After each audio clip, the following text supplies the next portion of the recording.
इस समय कराची पोर्ट पर जो स्थिति है, ज़्यादातर देशों ने अपने जो शिप्स हैं वो हटा लिए हैं, ऐसा लगता है। तो ऐसे में भारत अगर ज़रूरत पड़ेगी उसको, अगर उसे लगेगा कि इसके जरिए पाकिस्तान को और ज़्यादा सबक सिखाया जा सकता है, अभी तक पाकिस्तान समझा नहीं है, तो वो समझाने के लिए ये एक्शन ले सकता है। दूसरी बात जो मैंने शुरू में कही कि भारत पहला देश बन गया है दुनिया का। देखिए, दुनिया में जो एयर अटैक होता है, वो फाइटर जेट आए, मिसाइल्स आए या ड्रोन से हमला हो, उसके इंटरसेप्शन का जो रिकॉर्ड है वो उसमें रूस का रिकॉर्ड है 80% का। 80% जो है ऐसे हमलों को इंटरसेप्ट कर लेता है रूस। उसको बढ़ाया इजराइल ने, वो 98 से 99% तक ले गया। जितने हमले हुए हमास की ओर से उस पर, उन सबको, और ईरान की ओर से उन सबको 98-99% को उसने न्यूट्रलाइज किया।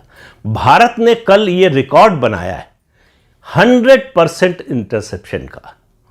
एक भी मिसाइल, एक भी ड्रोन, एक भी फाइटर जेट भारत की धरती पर कोई नुकसान नहीं पहुंचा पाया, कोई उसका हमला कामयाब नहीं हुआ।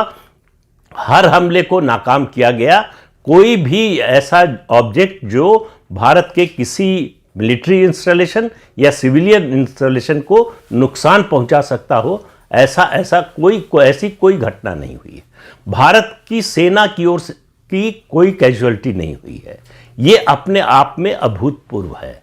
तो भारत इस तरह के इंटरसेप्शन में दुनिया का पहला देश बन गया है। ये पूरी दुनिया के लिए एक नया उदाहरण उसने पेश किया है कि हमारी शक्ति क्या है, हमारी सेनाओं की शक्ति क्या है, हमारी योजना किस तरह की है, और हमारे पास सबसे बड़ी बात ये कि किस तरह के उपकरण हैं, किस तरह के सैनिक साजो सामान हैं जो भारत की सुरक्षा के लिए पर्याप्त हैं, और उनकी इफेक्टिवनेस क्या है ये टेस्ट हो गई इस ऑपरेशन सिंदूर के जरिए।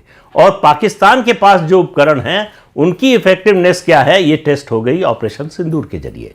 मालूम हो गया कि पाकिस्तान के पास कुछ नहीं है, आर्थिक रूप से वो कंगाल हो रहा है। आज IMF की बैठक है, उसमें पाकिस्तान को ने लोन के लिए अप्लाई किया है, जो कर्ज मांगा है उस पर बैठक होनी है। भारत उसका विरोध कर रहा है। वो अमेरिका पर भी दबाव डाल रहा है कि पाकिस्तान को लोन न मिले। पाकिस्तान के पास उसका जो फॉरेन एक्सचेंज रिजर्व है लगातार घटता जा रहा है। 2 दिन पहले, ये ऑपरेशन सिंदूर शुरू होने से पहले उसके पास $8 बिलियन का फॉरेन एक्सचेंज रिजर्व था, जो और कम हो गया होगा और आने वाले दिनों में और कम होगा।